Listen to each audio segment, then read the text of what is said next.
Os versículos usados nos vídeos que traduzimos nem sempre correspondem a versões em português. Muitas vezes precisamos traduzir do original em inglês para fazerem sentido no contexto do vídeo.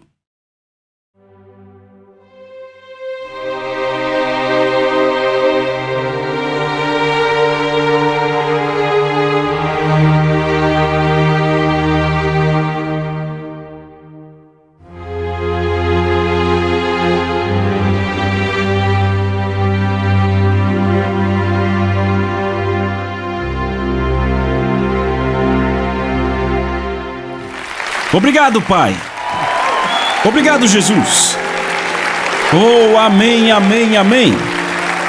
Pai, em nome de Jesus, obrigado outra vez por falar conosco, e não só falar conosco, mas liberar em nossas vidas o Espírito Santo e o temor do Senhor, que é o deleite de Jesus.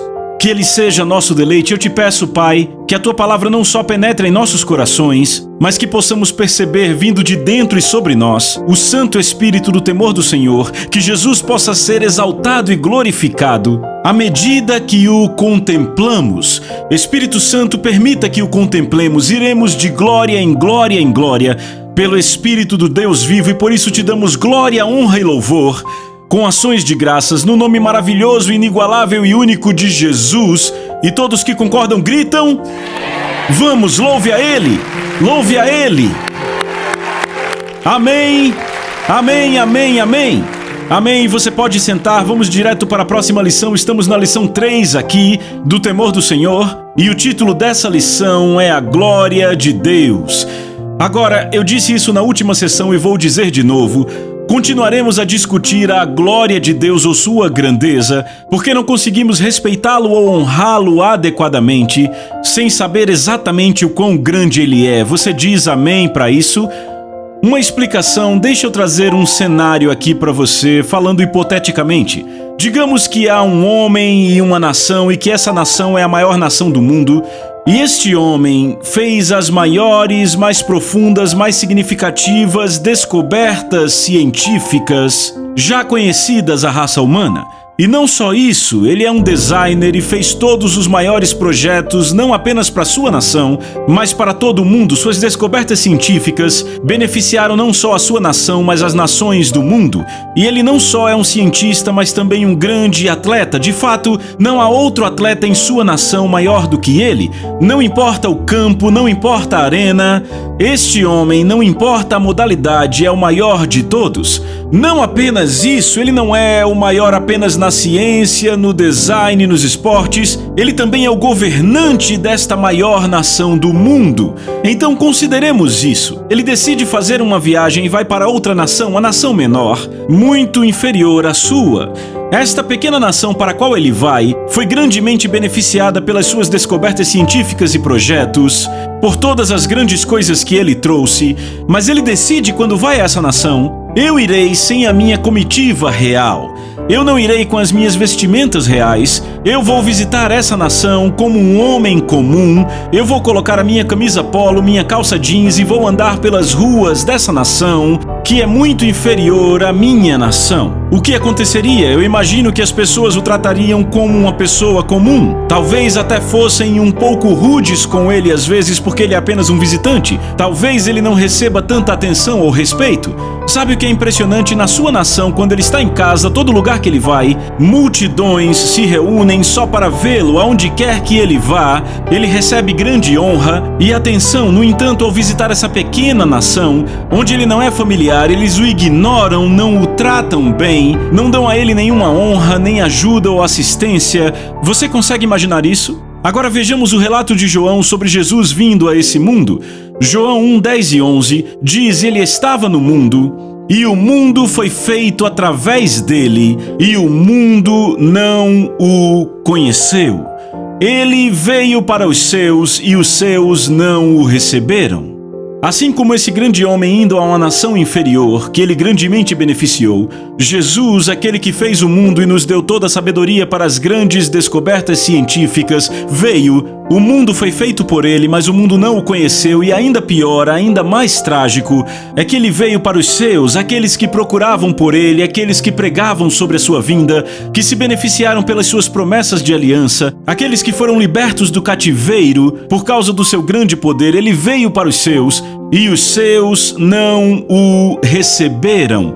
Não só eles não o reconheceram, eles não o receberam. Deus dá razão para isso. Ele profetizou através do profeta Isaías, e Jesus citou as palavras de Isaías que disse: visto que esse povo se aproxima de mim com suas bocas e com seus lábios me honra, mas o seu coração está longe de mim, e o seu temor para comigo é ensinado por mandamentos de homens. Mandamentos de homens. A Bíblia Amplificada diz assim: o seu temor e reverência para comigo são um mandamento de homens aprendido por repetição, sem nenhuma consideração pelo significado. Então veja o que Deus disse. Ele disse que o povo de Israel basicamente reduziu a grandeza do Senhor ao nível do homem corruptível, não considerando o significado sobre quem é o Senhor. Eles serviam a Deus na imagem que haviam criado, não segundo a sua verdadeira imagem, mas de acordo com padrões feitos por homens. O seu temor para com ele era ensinado por mandamentos de homens. Então seus padrões, as formas como o viam, eram feitas através de mandamentos de homens. Entendem isso? Para deixar bem simples, eles tornaram Deus muito menor do que ele realmente é. Você está comigo? De fato, essa foi a mesma rota da transgressão de Adão. Isso não ficou isolado apenas a uma geração. Ainda acontecia quando Jesus veio à Terra. Isso vinha acontecendo de geração a geração a geração. Era a mesma rota, como eu disse, da transgressão de Adão. Infelizmente, Adão e Eva também deram ouvidos à sabedoria da serpente. A serpente disse em Gênesis 3:5, porque Deus sabe que no dia em que dele comerdes, seus olhos serão abertos e vocês serão como Deus. Foi algo fútil da parte de Adão pensar que algum dia ele poderia ser como Deus. Você está comigo? Esse é um bom lugar para dizer amém. Na vaidade da sua mente, Adão reduziu a grandeza de Deus. Foi exatamente o que o próprio Lúcifer fez, aquele que era o querubim ungido do céu, o líder de louvor e adoração. Lúcifer disse: eu vou subir.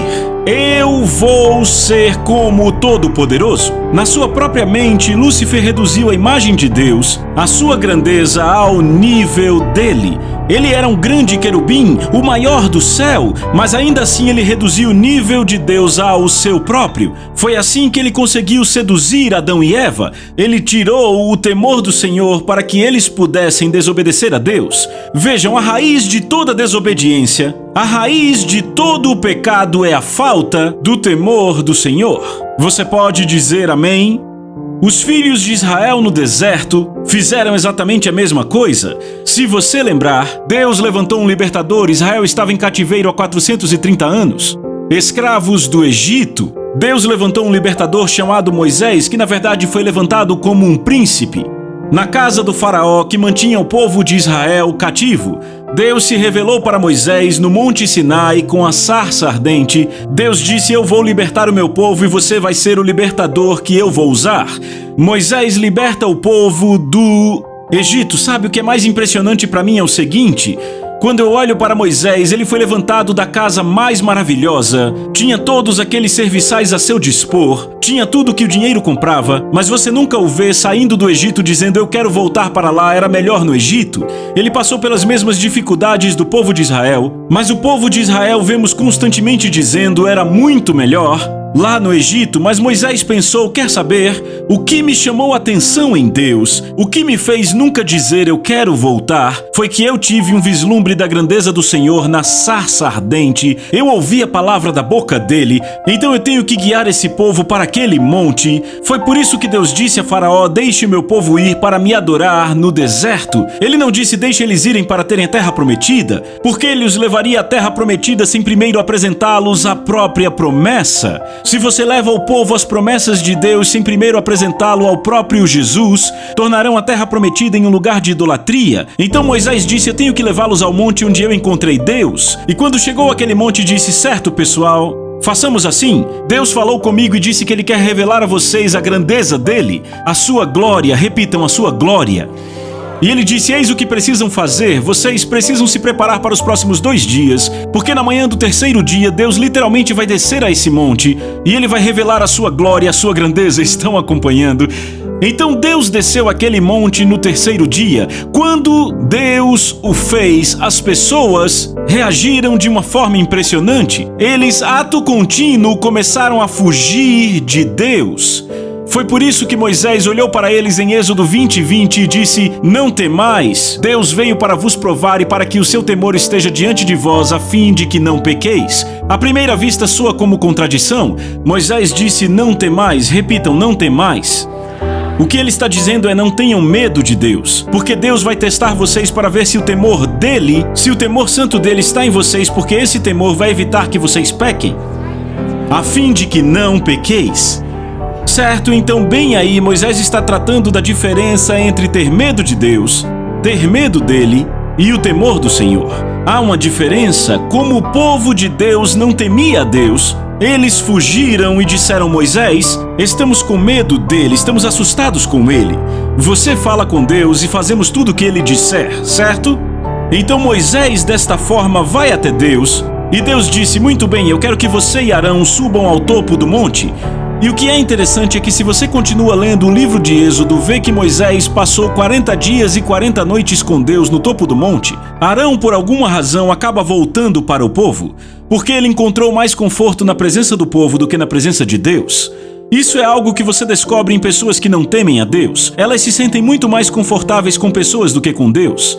A pessoa que realmente teme a Deus ama as pessoas, ama estar com elas, mas o seu amor, a sua paixão é estar próxima a Deus, porque o temor do Senhor as aproxima dele. Estão comigo?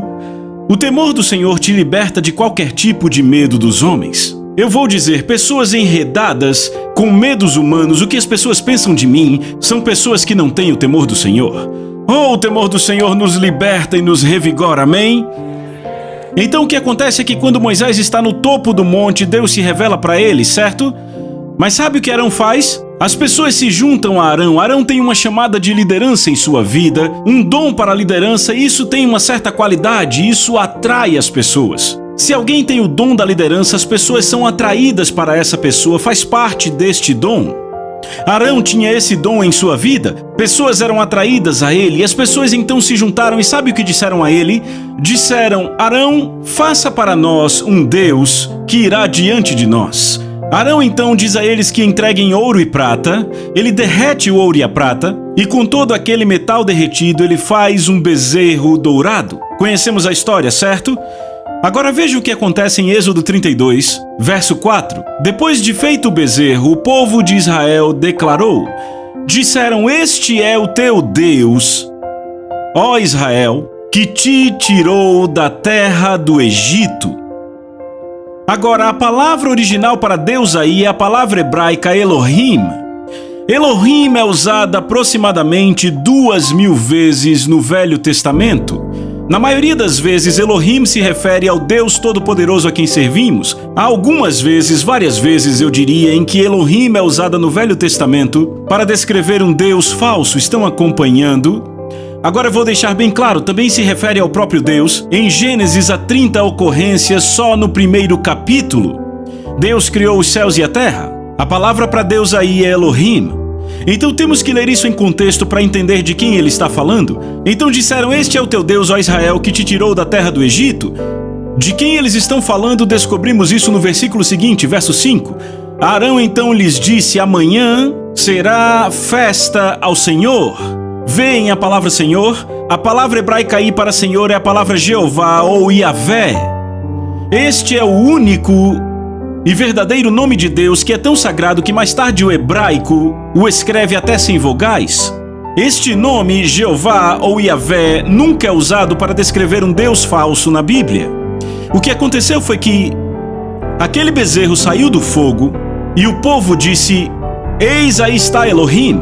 que nos libertou do Egito, e Arão disse: amanhã será festa ao Senhor, apontando para aquele bezerro, e no dia seguinte houve dança e tudo mais. Vocês se lembram disso? O que é impressionante é o seguinte: eles não olharam para o bezerro e disseram: eis aí está algum deus egípcio que nos libertou do Egito. Disseram: aí está Yahvé. Eles não negaram que Yahvé os havia libertado do Egito. Eles ainda confessavam que Yahvé os tinha libertado do Egito. Eles ainda confessavam que ele era o Deus a quem deviam servir. No entanto, reduziram a imagem dele, de quem ele é, para uma imagem que era familiar a eles na sociedade em que viviam há mais de 400 anos, um bezerro dourado. Você está pegando isso? Então o que fizeram foi reduzir a imagem de Deus, reduziram a sua glória a uma imagem que era familiar a eles. Por isso que Deus convidou Arão para o topo do monte. Deus não queria ser mal representado por este líder, mas por Arão congregar-se com aquele povo, ele trouxe o que havia de familiar na sociedade em que ele crescera. Foi por isso que veio o bezerro e ele disse: aí está, vamos fazer uma festa para Yahvé que nos libertou do Egito. Você está entendendo? Eu perguntei se você está entendendo isso. Então, no Velho Testamento podemos ver como Deus foi reduzido a uma imagem que a sociedade da época conhecia bem. Eu tenho novidades e não são das boas. O apóstolo Paulo disse que a mesma coisa aconteceu no Novo Testamento, de fato nos dias em que estamos vivendo agora também. Porque Paulo escreve no livro de Romanos, e ele diz em Romanos capítulo 1, versos 20 e 21, pois desde a criação do mundo, os atributos invisíveis de Deus são claramente vistos. Alô! Falamos disso na sessão passada, falamos das estrelas, falamos da criação. Os seus atributos invisíveis são claramente vistos, sendo entendidos pelas coisas que são feitas, mesmo o seu poder eterno e divindade. Deus revelou tudo isso na criação, não é maravilhoso? Então eles são indesculpáveis. Agora vejam isso, porque embora conheçam a Deus, você viu isso? Eles conhecem a Deus. Eles não o glorificaram como Deus, nem foram gratos. Eles não o glorificaram por quem ele era, certo? Os filhos de Israel reconheciam a libertação de Jeová, mas não lhe deram a honra, a reverência ou a glória que ele merecia. Bem, as coisas não mudaram muito, porque veja o versículo 23 de Romanos 1. Ele continua dizendo: e mudaram a glória do Deus incorruptível em semelhança da imagem de homem corruptível. Eles mudaram a imagem do Deus incorruptível em uma imagem feita pelo homem corruptível. Em nossa sociedade hoje, não adoramos vacas. Nós não adoramos insetos ou coisas que rastejam. Não na cultura americana. Você pode encontrar isso em algum lugar na Ásia, mas não encontra em nossa cultura. O que é que a nossa cultura adora? Dinheiro? Bem, vamos mais fundo na raiz disso, o homem corruptível. Sabe, a mídia é tão rápida em elevar pessoas, querem fazer com que astros de rock pareçam deuses para as crianças. Encaremos, nós adoramos homens corruptíveis em nossa sociedade hoje. Ou seja, o que acontece na sociedade hoje é basicamente a adoração do homem. Nossa sociedade não vai reduzir Deus à imagem de um bezerro. O que fazemos é reduzir a sua glória a uma imagem feita como nós. Ou seja, em outras palavras, nós o reduzimos da glória de quem ele é e o trazemos para o nosso nível. Então esses pensamentos já estão em minha mente há anos e anos. Servimos a um Jesus na imagem que fizemos. Em minhas viagens a centenas e centenas, talvez milhares de igrejas ao longo desses 25 anos, eu tenho observado como reduzimos a imagem de Jesus e de Deus a uma imagem que seja como nós. Eu disse assim como nós. Dizemos, ele é meu amigo, é meu parceiro. Não me entenda errado, Jesus disse, vocês são meus amigos, mas aí ele impôs uma condição. Ele disse, se fizerem tudo o que eu vos ordeno. Abraão foi amigo de Deus porque Abraão obedeceu a Deus, tremia diante da palavra. Ele obedeceu a Deus até quando não fazia sentido, quando Deus disse, me dê seu filho, seu único filho, aquele pelo qual você esperou por 25 anos. Deus disse, você é meu amigo. Jesus disse, vocês são meus amigos se fizerem tudo o que eu vos ordenar. Mas chamamos Deus tão displicentemente de amigo Nós quase reduzimos a imagem dele, e à medida que os anos passam eu vejo isso com mais clareza ao longo desses 25 anos. Ele é quase um papaizinho doce no céu que vai nos dar tudo o que quisermos. Percebemos agora que Deus entende minhas necessidades, Ele me entende, vai me dar tudo o que eu desejo, e então basicamente o que fazemos é reduzirmos Deus à nossa imagem. Basicamente temos feito isso de duas formas. Repitam, uma de duas formas. A primeira forma com a qual reduzimos a imagem de Deus à imagem do homem é quando agimos como se Deus não visse as nossas ações, palavras ou atitudes. Se olharmos Ezequiel capítulo 8, verso 12, os líderes, e estamos falando dos líderes espirituais da nação religiosa, a nação com aliança com Deus, estamos falando dos líderes do povo de Deus, a sua nação. Fizeram a seguinte afirmação, disseram em Ezequiel 8:12, isso é Deus falando sobre eles. Deus disse, filho do homem, você vê o que as autoridades estão fazendo aqui na escuridão? Cada um diante da sua figura predileta. Fizeram imagens do que seria Deus. Eles pensam consigo mesmos, Deus não nos vê. Agora, eu vou contar uma coisa. Você nunca poderia, se estivesse em uma nação como Israel, dizer que Deus não existe. E você nunca poderia, numa nação como essa, com a história que tinham, dizer que a nação não era vista por Deus com a sua mente consciente. Isso não era algo que eles estavam apenas dizendo em voz alta um ao outro. Eu, pessoalmente, creio que isso é algo que eles desenvolveram no fundo dos seus corações por causa da falta do temor do Senhor. Eles consideraram que Deus era igual ao resto de nós, porque eu posso esconder minhas razões de você. Eu posso esconder intenções de você. Eu posso esconder coisas de pessoas. Então eles acharam que poderiam esconder o que estavam fazendo de Deus. Foi assim que reduziram a imagem de Deus à imagem dos homens.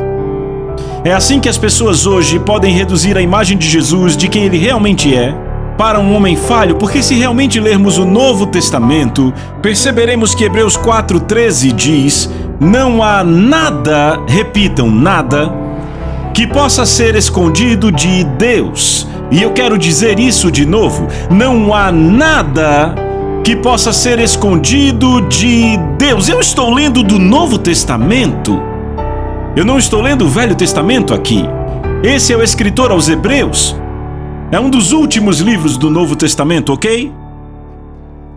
Não há nada que possa ser escondido de Deus. Rapaz, eu quero que você deixe isso penetrar. Você não esconde nada dele. Mas é impressionante como tentam.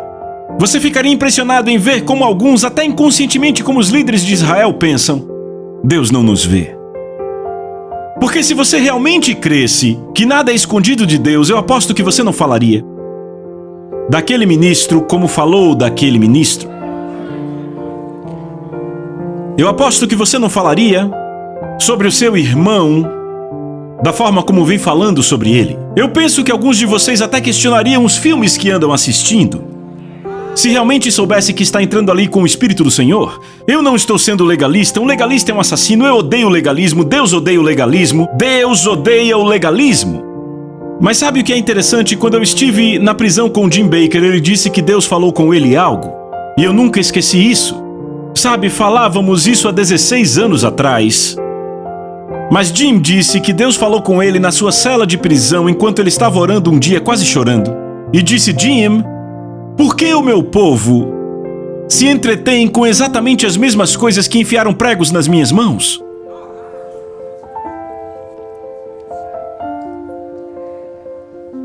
Eu imagino que não falaríamos da forma que falamos com nosso cônjuge ou filhos se realmente crêssemos que não podemos esconder nada de Deus.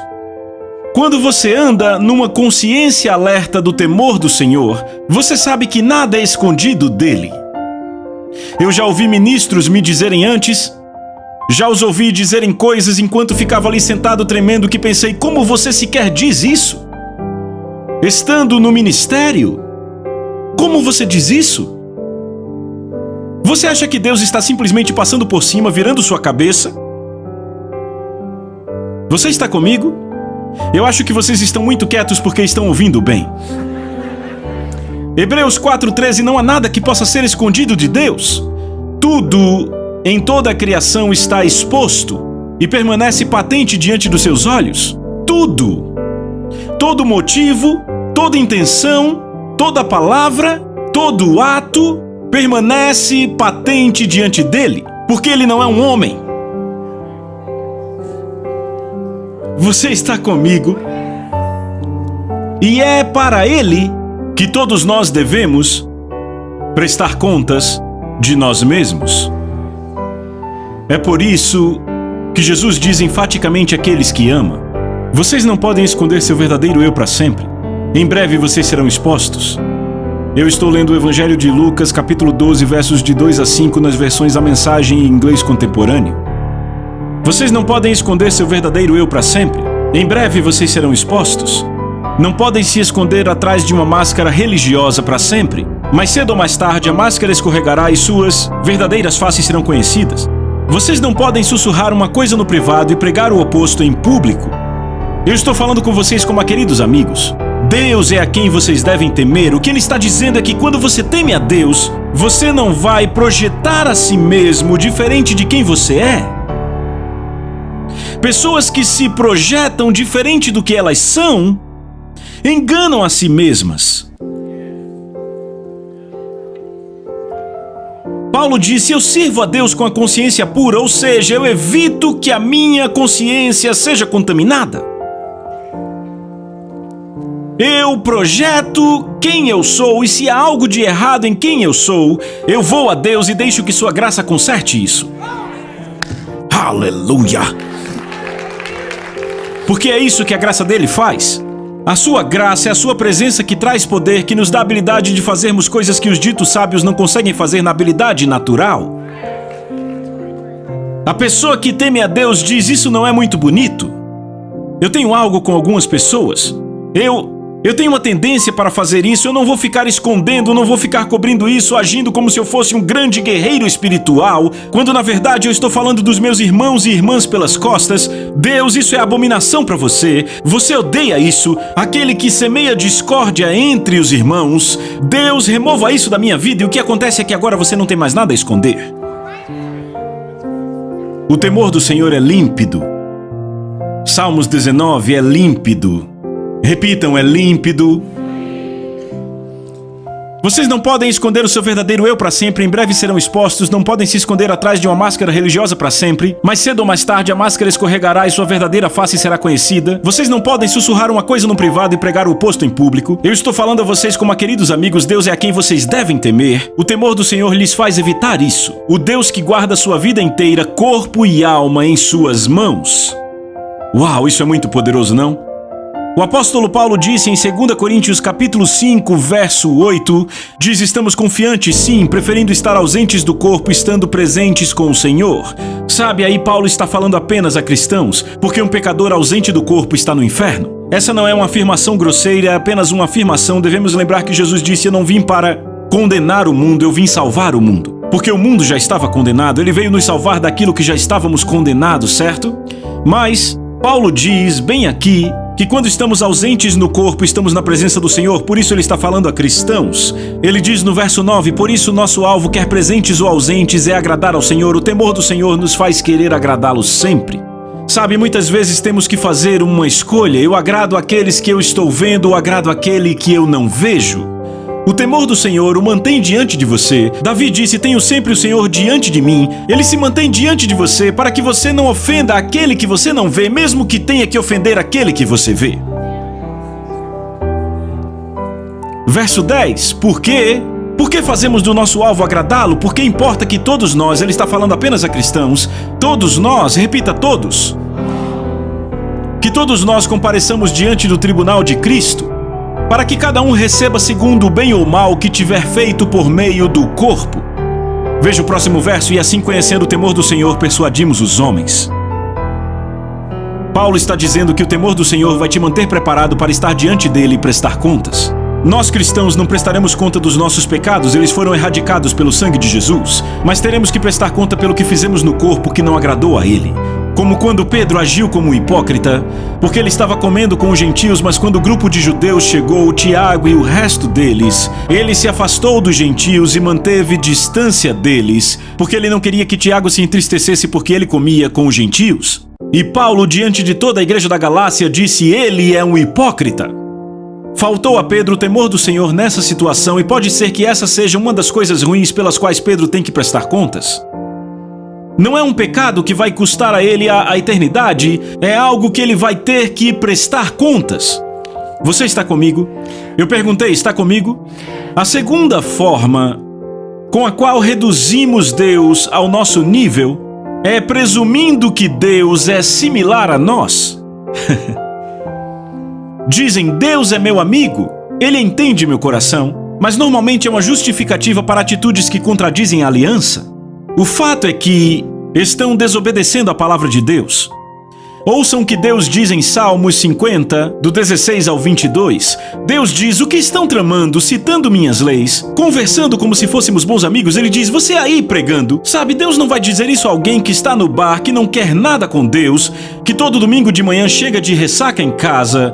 Sabe, as pessoas no bar não dizem, sabe, segurando uma cerveja: eu tive uma grande revelação de Deus, estava lendo a palavra dia desses. Não, ele não está falando para aquele pecador que está na rua. Ele está falando de pessoas pregando sua palavra, que chamam a si mesmas de amigas de Jesus. Ele diz: o que vocês estão tramando, citando minhas leis como se fôssemos bons amigos? Vocês nunca atenderam a porta quando chamei? Jesus disse: eis que estou à porta. E tratam minhas palavras como lixo? Vocês se recusam a me deixar corrigi-los? Ei, não venha com correção para mim. Meu Deus me ama, não vem não colocar essa condenação sobre mim. Vocês se recusam a me deixar corrigi-los, rejeitam meus comandos. Se encontrarem um ladrão, farão dele um parceiro. Sabe, o cara pode ser um desviado, uma péssima companhia, mas eu vou pra igreja e eu nasci de novo. Tá bom, vamos ser amigos? Estão comigo? Ele diz: você encontra um ladrão e faz dele seu parceiro, adúlteros são seus amigos. Ah, tudo bem divorciar, é um novo modelo. É uma nova versão melhorada. Ela é uma adúltera, traiu seu marido, mas todo mundo na igreja, tudo bem, nós temos necessidades. E Deus entende. Vai. Eu acho que está quieto o suficiente, não é? Adúlteros são seus amigos por escolha, sua boca baba imundícia. Sabe, a Bíblia nos ordena: evite conversas tolas e profanas. O temor do Senhor te afasta disso.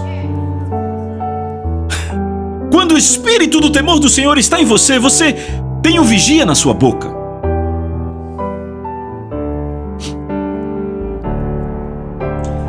Ele diz: a sua boca baba imundícia, mentira é uma séria arte para você. Você está pronto para acusar seus próprios parentes e arranjar problemas com eles. Acabou o tempo desse jogo de descasos comigo. Deus disse: acabou o tempo desse jogo de descasos comigo. Vocês fizeram tudo isso e eu não disse nada. Notem que Deus disse: eu não disse nada. Ele tem ficado em silêncio. Ele disse: eu não disse nada. Então você pensou que porque eu não disse nada, eu sou como você? Isso é Deus falando. Você achou que pelo fato de eu não dizer nada, de não te corrigir imediatamente, você presumiu que estava tudo bem pra mim, que eu era simplesmente como você. Mas agora eu faço essa reprimenda e resolvo esse caso com vocês. As únicas pessoas a quem Deus chama de amigas na Bíblia são aquelas que tremem diante da sua palavra e são rápidas para obedecer, não importa o custo. Amém? Em essência, eu vou encerrar, mas quero que você pense nisso. Paulo disse que nos últimos dias reduziríamos a imagem do Deus incorruptível, esse que eu preguei na última sessão, que mede o universo com a palma da mão, que o reduziríamos à imagem do homem corruptível. Vão fazer de Deus seu brother. E eu tô falando num sentido bem frouxo aqui. O temor do Senhor faz com que você evite isso. Te mantém seguro, para que você não caia no que Adão e Eva caíram, ou no que os filhos de Israel caíram. Desejem o temor do Senhor. Foi o deleite de Jesus, que também seja seu. Te vejo na próxima sessão.